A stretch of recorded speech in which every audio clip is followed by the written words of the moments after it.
వేడి వేడి cut బజ్జీతో start చేసి స్వీట్ పాన్తో ఎండ్ చేశాను.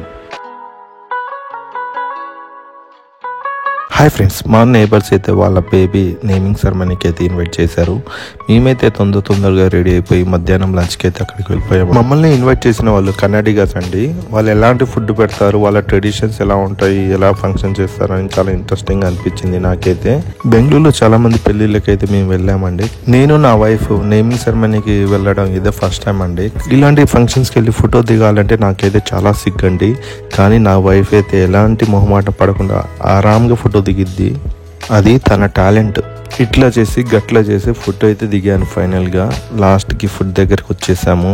ఏ ఫంక్షన్కి అయినా ఫుడ్ ఇంపార్టెంట్ కదా, అక్కడికి వచ్చేసాము. ఫస్ట్ అయితే ఒక స్వీట్ పెట్టారు. స్వీట్తో పాటు ఒక సలాడ్ పెట్టారు. దాంతో బంగాళదుంప ఫ్రై కూడా పెట్టారు. ఇంతకు చెప్పడం మర్చిపోయాను కదా, ఇది pure veg function. Paneer, papad, cut bajji, ఒక స్వీట్, అలానే మామిడికాయ పప్పు, స్వీట్ ఒకటి. దీని పేరేంటో నాకు తెలియదు, కానీ మీకు తెలిస్తే కామెంట్ చేయండి. బాగుంది. ఒక మసాలా దోశ, చాలా టేస్టీగా ఉంది.